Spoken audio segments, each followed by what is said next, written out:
हरे कृष्ण मित्र, जैसा कि आप सभी जानते हैं कि श्री हनुमान जी कलयुग के देवता हैं। त्रेता युग से लेकर के अभी तक और कलयुग के अंत तक भगवान श्री राम की आज्ञा का पालन करेंगे, क्योंकि भगवान श्री राम श्री हनुमान जी को ये आज्ञा दे गए थे कि हे हनुमान, तुम कलयुग के अंत तक रहोगे और कलयुग में रह करके भगवान के नाम का प्रसार करोगे।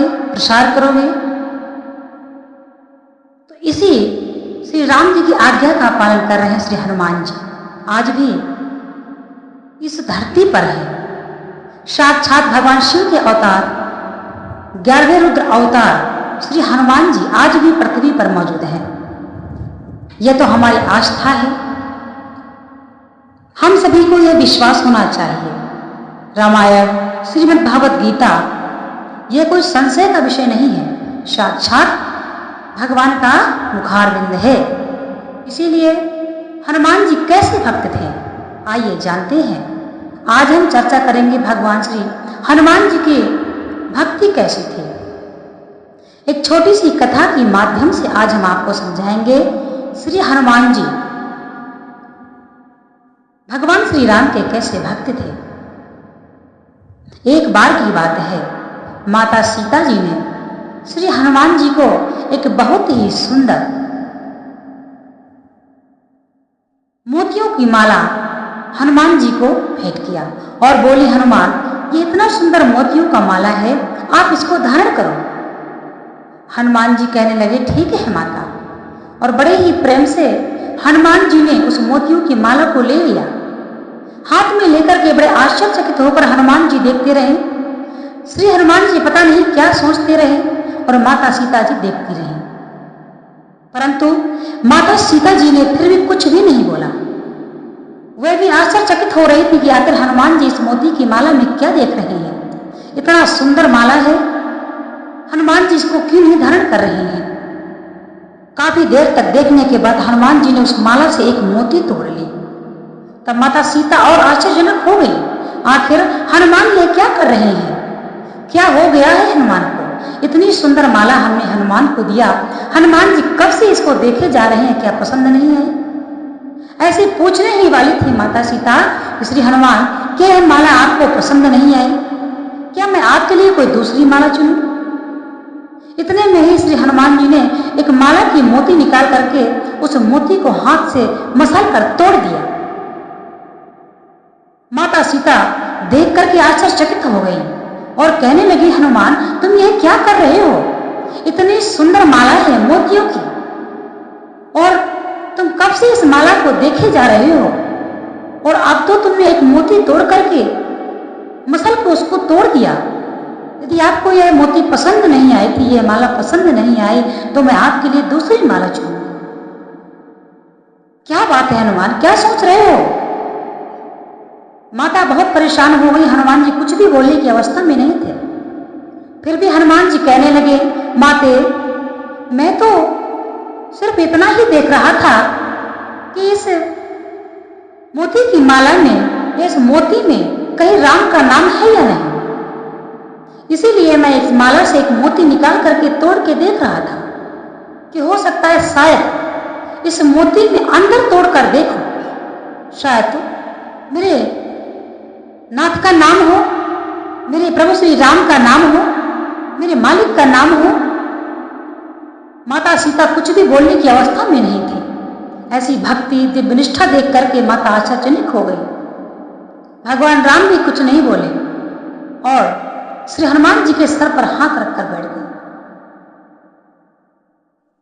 यह देख करके दिव्य दरबार जो लगा हुआ था श्री राम जी का, अयोध्या में सभी बहुत ही प्रसन्न हुए।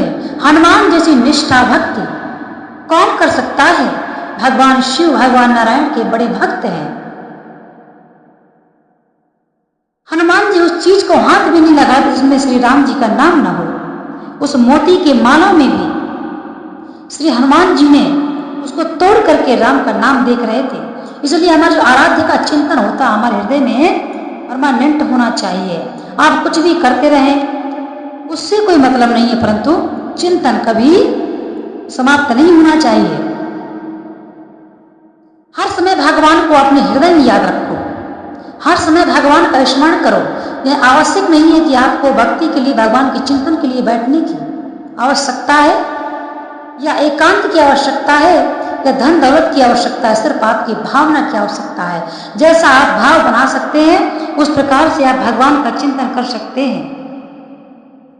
आपने देखा होगा बड़े बड़े विद्वान होशियार भगवान का दर्शन नहीं पाए, परंतु मूर्ख, पागल, अज्ञान कुछ भगवान का दर्शन पाए, क्योंकि उन्होंने सच्ची भावना दी है, भाव अर्पित किया है। चाहे कितनों भगवान को आप अर्पित करें, कितनों भी आप विधि विधान से पूजा करते हैं, ये मान्य नहीं रखता है। यदि भाव नहीं है तो सब कुछ बेकार है। अपने शास्त्रों को उठाइए और शास्त्रों के अनुसार शास्त्रोक्त विधि से पूजा करिए। समस्त शास्त्रों में सिर्फ आप यही देखने को पाओगे कि कुछ भी आप भगवान को अर्पित करिए, कैसी भी आप भक्ति करिए, यदि भगवान की उस भक्ति में आपका भाव नहीं है तो भक्ति सार्थक कभी नहीं होती है, ऐसा हमारे शास्त्र कहते हैं। चाहे आप भगवान को कितना अनमोल कुछ भी चढ़ाइए, कुछ भी आप भगवान को भोग लगाते हैं, भाव नहीं तो सब कुछ बेकार है। भाव के बिन पूजा बेकार है, भक्ति बेकार है। जीवन पर्यंत आप भगवान की भक्ति करते रहिए। यदि अहंकार है, सच्ची भावना नहीं है, यदि भाव आप अर्पित नहीं करते हैं तो भगवत प्राप्ति कभी नहीं हो सकती है, कभी नहीं।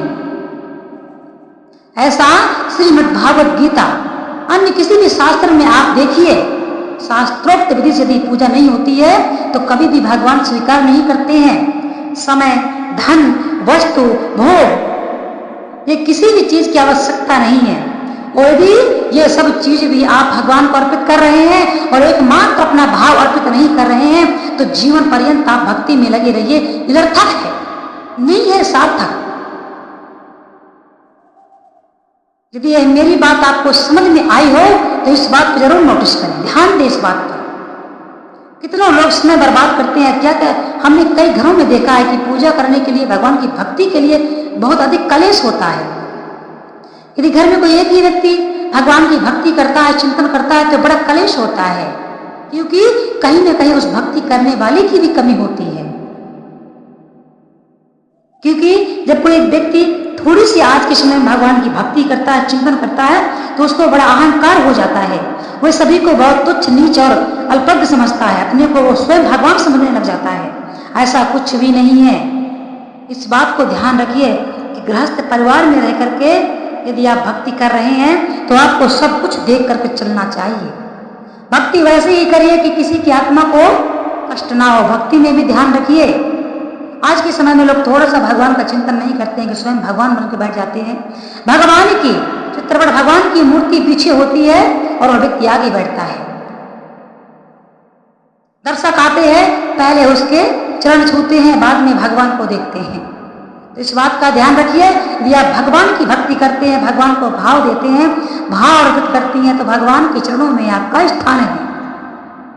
और जो भगवान का चिंतन करता है, भगवान उसको अपने हृदय में स्थान देते हैं। जैसे श्री हनुमान जी ने तुलसीदास जी को, जब तुलसीदास जी ने श्री हनुमान जी के चरण पकड़े तो हनुमान जी क्या बोले?